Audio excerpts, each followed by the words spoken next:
என் உயிரிலும் மேலான ஜோதிட ஆன்மீக பெருமக்கள் அனைவருக்கும் ராமநாதபுரத்திலிருந்து டாக்டர் ஆர் தனசேகரனின் அன்பான வணக்கங்கள். உலகெங்கும் இருந்து இந்த வள்ளியடி ஜோதிடம் யூடியூப்பை பார்த்து கொண்டிருக்கக்கூடிய என் இனிய தமிழ் நெஞ்சங்களே, உங்கள் அனைவருடைய இல்லங்களிலும் மகிழ்ச்சியும் சந்தோஷமும் பெருகட்டும், அன்பும் ஆனந்தமும் நிலைத்திருக்கட்டும். இந்த அற்புதமான தருணத்தில் உங்களோடு பயணிப்பதில் பெருமகிழ்ச்சி அடைகின்றேன். இன்றைக்கி நம்ம என்ன பார்க்குறோன்னா, நிறைய ராசி நட்சத்திரங்கள் நிறைய பார்த்துட்டு தான் இருக்கோம். இந்த விருச்சிக ராசியை பற்றி நிறைய போட்டிருக்கோம். திரும்பவும் விருச்சிக ராசியை பற்றிய ஒரு கேள்விகள் இந்த 2 நாளாக தொடர்ந்துகிட்டே இருக்குது. உங்களுடைய வேண்டுகோளுக்கு இணங்க நாம் இதை பேசி தான் ஆக வேண்டியதாக இருக்குது இல்லையா? நம்ம எவ்வளவு விஷயங்கள் நமக்கு நடந்தாலும் சரி, எவ்வளவு பிரச்சனைகள் நடந்தாலும் சரி, அதை அடுத்த கட்டத்துக்கு நகர்த்தி கொண்டு போவதற்கான வேலைகளும் வாய்ப்புகளும் நமக்கு நிறைய உண்டு. ஏன்னா ஒரு விஷயத்தை செய்கிற போது, செயல்படுத்துகிற போது அடுத்த இடத்துக்கு நகர்த்தி கொண்டு போகிறதுக்கான வாய்ப்புகள் நிறையவே உண்டு. இதில் ஏன் இவ்வளவு விஷயங்கள் இதுக்குள்ளே இருக்குது நீங்கள் நினச்சி பார்த்தீங்கன்னா, இந்த விருச்சிக ராசிக்குள்ளே அவ்வளவு காலகட்டங்களை தாங்கி இருக்குது அந்த ராசி. என்ன சார் விருச்சிக ராசி நல்லா இருக்குன்னு சொன்னீங்க, இந்த சில மாதங்கள் சில ஆண்டுகள் கொஞ்சம் சிறப்பாக இருந்தது மாதிரி தெரிஞ்சது, மறுபடியும் கொஞ்சம் சிக்கல் வருகிற மாதிரி தெரியுது அப்படிங்கிற கேள்விகள் உங்கள் நிறைய பேர்கிட்ட எனக்கு வந்துட்டு இருக்கு. இது நான் அடிக்கடி சொல்லுவேன், இந்த விருச்சிகம், கடகம், மீனம் 3 ராசிகளுக்குள்ள ஒரு தொடர்பு இருக்கு. இந்த தொடர்புகளுக்கான காரணங்களும் அந்த ராசிகளுடைய தன்மைகளும் முக்கியமாக இருக்கு. இதை நம்ம சொல்லுவோம். இதில் இந்த ராசிகளை மோட்ச ராசிகள்னு சொல்லுவோம். ஒரு மனிதனுடைய வாழ்க்கையில் நிம்மதியான தூக்கம் அப்படின்னு சொன்னால் இந்த 3 ராசிகளுக்குமே பிரச்சனை தான் சார். தூக்கத்தில் ஒன்று பொருளாதாரத்துக்காக ஓடுறோம், இல்லை யாரோ ஒருத்தர் நமக்கு ஒரு பிரச்சனையை கொடுத்துட்டான்னு ஓடுறோம், இல்லை யார் மூலமாவது ஒரு வலிகள் ஏற்பட்டுட்டே இருக்கு. அந்த வலிகளை ஏற்படுத்தக்கூடியவங்க வேறு யாராகவோ இல்லை, நெருங்கிய ஃப்ரெண்ட்ஸ், உறவினர்கள், நெருக்கமான நண்பர்கள். இந்த நெருக்கமான நண்பர்களும் உறவுகளுமே இந்த பிரச்சனைக்கு காரணமாக இருக்கா? அது வலிக்கும்ல சார். எங்கேயோ ஒரு இடத்துல அடி வாங்கினா தெரியாது.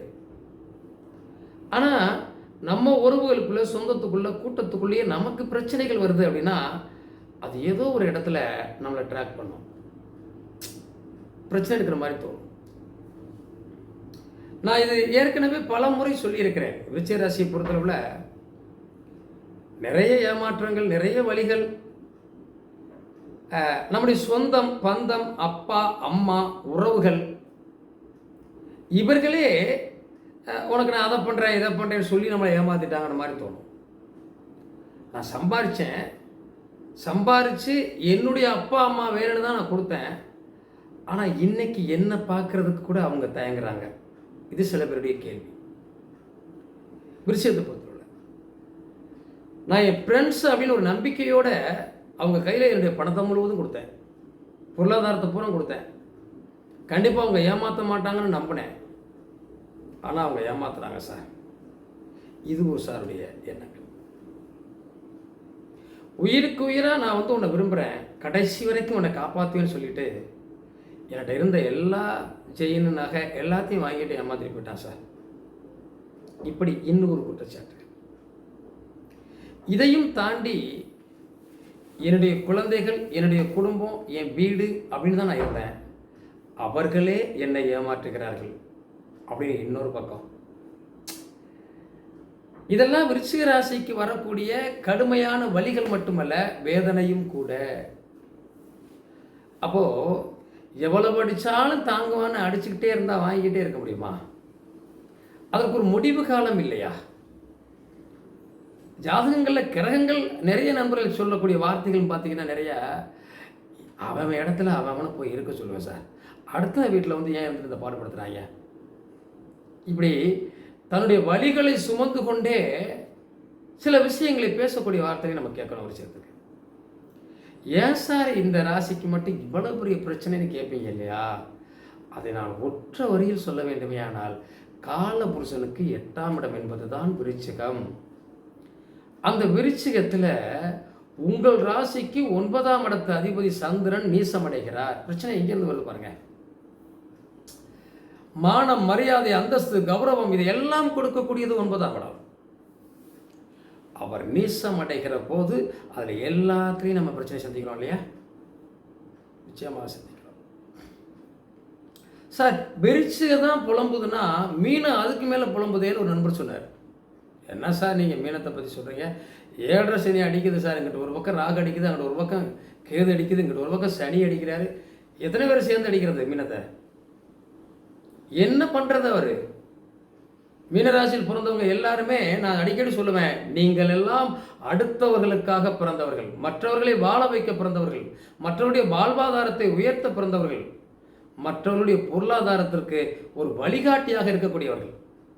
தன் பொருளாதாரத்தில் பெரிய பிரச்சனை இருக்குது. என்ன சார் பண்ணுறது? சார் மீனத்துக்கு இவ்வளோ பெரிய அடியா? கணவன் மனைவிக்குள்ள பிரிவு, குடும்ப வாழ்க்கையில் பிரச்சனை, பொருளாதாரத்தில் அடிமேல் அடி, நண்பர்கள் ஃப்ரெண்ட்ஸ் எல்லாமே நம்மளை தப்பானவன்னு சொல்லிட்டு போயிட்டு இருக்கான் சார். இந்த ஒரு கேள்வி வேறு இருக்குங்க. மீனம் எப்போதுமே சுயநலமற்ற ராசி தான், அதில் எந்த மாற்றமும் இல்லை. ஆனால் இந்த மீனம் ராசியினுடைய அதிபதி எங்காவது ராகு கேதுக்குள்ள மாட்டிக்கிட்டு குரு சண்டால யோகத்தில் மாட்டினாலும் சரி, இப்படி ஏதாவது ஒரு சிக்கலை மாட்டினான்னு வச்சுக்கோங்களேன், இவர்களுக்கு அடிமேல அடி வந்துட்டே இருக்கும். இது ஒரு விஷயம் என்ன அப்படின்னா, அந்த மீனத்தை பொறுத்தளவில் ஸ்ட்ரைட் ஃபார்வர்டு சார், இறங்கி போக மாட்டாங்க. நான் இப்படி தான் இதை சொல்லி நீ கேட்டு என் பின்னாடி வந்தாவா இல்லைன்னா போயிட்டே இருக்கு. இந்த ஒரு விஷயம், இறங்கி கொடுக்காத விஷயம் பல வாழ்க்கையில் மாற்றங்களை ஏற்படுத்தும், பல பிரச்சனைகளை உருவாக்கும், தேவையற்ற விவாதங்களை கொண்டு வருது. மீனத்தை பொறுத்தளவில் நீங்கள் யாருக்கெல்லாம் வழிகாட்டினீர்களோ, யாருக்கெல்லாம் சில விஷயங்களை சொல்லிக் கொடுத்தீர்களோ, யாரையெல்லாம் இந்த உலகத்தில் பெரிய லெவலுக்கு வரணும்னு நினச்சிங்களோ, அதெல்லாம் அவங்கெல்லாம் படிப்படியாக மேலே வந்துடுவாங்க. உங்களுக்கான வாழ்க்கை, உங்களுக்கான சந்தர்ப்பம் எப்போது நன்றாக இருக்கிறது என்று உணர்கிறீர்கள், உணர்ந்திருக்கிறீர்கள், எப்போதெல்லாம் நன்றாக போய்கொண்டிருக்கிறது அப்படின்னு நீங்கள் நினைக்கிறீங்களோ, அப்போதெல்லாம் அங்கே ஒரு பிரச்சனை எழுந்து கொண்டே இருக்கிறது. நல்ல விஷயத்திற்காக போராடுகிறோம், நல்லதுக்காக செயல்படுகிறோம், ஒருவர் சேர்த்து வைப்பதற்காக சில விஷயங்களை பேசுகிறோம். ஆனால் அதுவே நாமே அவர்களை பிரித்ததாக சொல்லிடுவாங்க. மீனம் எப்போதும் ஒரு பக்கம் சாய்வாக பேசாது. எந்த பக்கத்தில் பேசினாலும் நடுவராக நடுநிலையாக நின்று பேசக்கூடியது மீனம். கடமை, கண்ணியம், கட்டுப்பாடுங்கிற விஷயத்தில் தெளிவாக இருக்கிறது. அப்போது அப்படி இருக்கிறவங்ககிட்ட இப்போ இருக்கிறவங்க எப்படி சார் போக முடியும்? எல்லாத்தையும் விட்டு கொடுத்து லூஸில் போகிறவங்க தானே சார் வாழ முடியும் அப்படின்ற கேள்விலாம் கேட்பீங்க. என்ன செய்கிறது? அதையும் தாண்டி மீனம் ஜெயிக்குமா? ஜெயிக்கும். வெற்றி பெறுமா? வெற்றி பெறும். எப்போது? தனக்கென ஒரு வாழ்க்கையை வாழ்ந்தால் அது சிறப்பாக இருக்காது. பொதுநலத்தோடு சுயநலம் இல்லாமல் நீங்கள் ஆன்மீக பணி, பொது தொண்டு, ட்ரஸ்ட்டு இந்த மாதிரிலாம் வச்சு பொது சேவைகள் செய்ய ஆரம்பிச்சிங்கன்னா உங்களை எந்த கிரகமும் தீண்டாது, எந்த பிரச்சனையும் அண்டாது. அதை மட்டும் இங்கே சரி பண்ணிக்கோங்க. ஏன்னா நான் நிறைய இந்த வீடியோக்குள்ளே கிரகம் இங்கே இருக்குது அங்கே இருக்கலாம் சொல்லிட்டேன். இந்த கிரக இணைவுகள் எல்லாருக்குமே தெரியும். இது பெரிய விஷயம் இல்லை. இப்போ இன்றைக்கி சனி எங்கே இருக்கார், குரு எங்கே இருக்கார், மீனத்துக்கு 4ஆம் இடத்துல குரு இருக்கார், சனி எங்கே இருக்கார், மீனத்துக்கு 12ஆம் இடத்துல இருக்கார் அப்படின்னு சொன்னோம் இல்லையா? இப்போ எங்கே இருக்கார்? ஜென்ம சனியாக இருக்கார். இப்போ அதே மாதிரி ராகு கேதுக்கள் எல்லாமே ஒரு பிரச்சனையோடு தானே இருக்குது. இதை பற்றிலாம் கவலை இல்லை. நீங்கள் செய்ய வேண்டியது உங்களுடைய கடமையை சரியாக செய்யுங்கள். நிச்சயமாக வாழ்க்கையில் வெற்றி பெறுவீங்க. நீங்கள் பொது சேவை, நல்லெண்ணங்களோடு நல்ல விஷயங்களை செய்ய ஆரம்பித்தா மீனத்தை ஒருபோதும் கிரகங்கள் தீண்டுவதில்லை, பிரச்சனையை கொடுக்கறதில்லை சார்.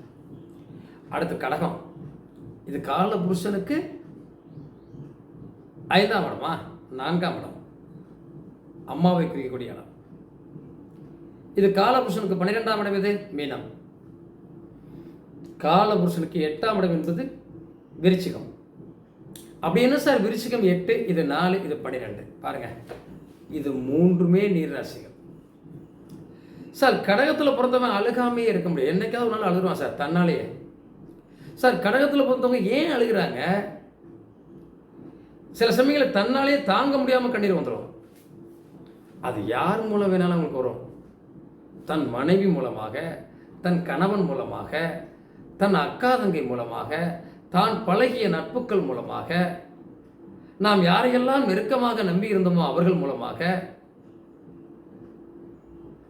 நல்லா தானே நம்பணும். அவங்க மேலே உயிரே வச்சுருந்தோமே, அவங்க குழந்தைங்களை நாம் வளர்த்தோமே, அவங்களுக்கு எது வேணாலும் செய்யலான்னு நினச்சோமே. ஆனால் இப்படிப்பட்ட ஆளாக இருந்திருக்காங்களே, வருத்தமாக, வேதனையாக, சகிக்க முடியாத வருத்தமெல்லாம் இருந்திருக்கும். இதற்கெல்லாம் ஒருபோதும் கவலைப்படாதீங்க.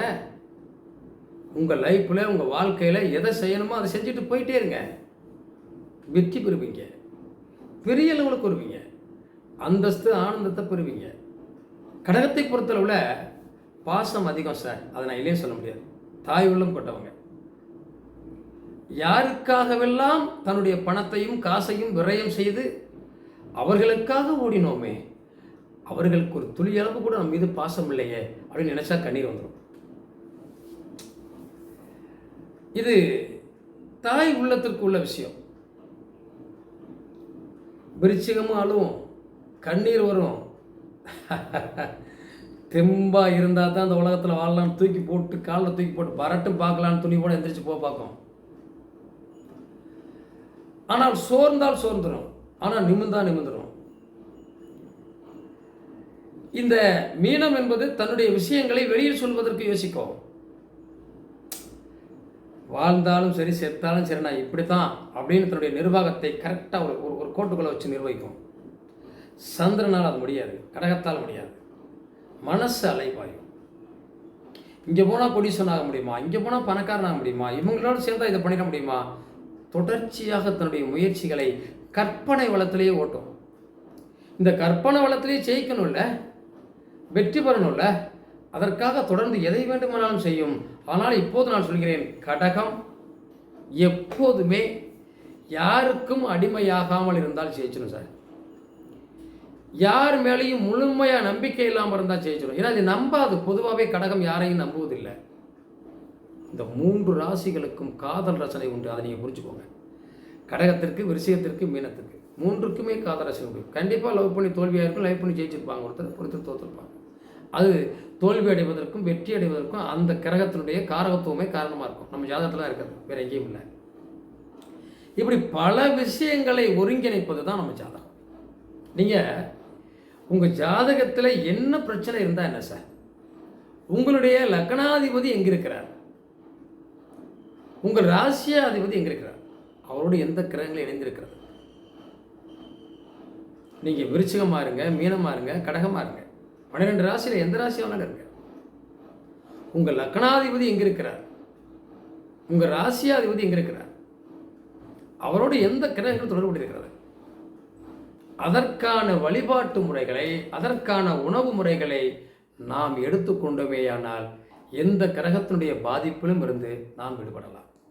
அது என்ன தோஷமாக வேண்டுமானாலும் இருக்கலாம். அது காலத்தின் கட்டாயத்தால் அது திருமண தோஷமாக இருக்கலாம், பொருளாதார தடையாக இருக்கலாம், வாழ்க்கையில் போராட்டமான வாழ்க்கையாக இருக்கலாம், மனசு நிம்மதியே இல்லாமல் இருக்கலாம். எல்லாவற்றையும் தாங்கி வாழ்க்கையில் வெற்றி பெறக்கூடிய அமைப்பு உங்களுக்கு இருக்குமானா கண்டிப்பாக இருக்கும். உங்கள் ஜாதகம் அதை தீர்மானிக்கும். வாழ்த்துக்கள். நிறைய உங்களோடு அடுத்தடுத்து பேசலாம். ஜாதகம் பார்க்கணும்னு நினைக்கிறவங்க மட்டும் இந்த ஸ்க்ரீனில் வர நம்பரில் 95 97 35 41 37 நம்பரில் உங்கள் ஜாதகத்தை அனுப்பி பார்த்துக்கலாம். மீண்டும் ஒரு வீடியோவில் சந்திப்போம். வாழ்க வளமுடன். வாழ்த்துக்கள்.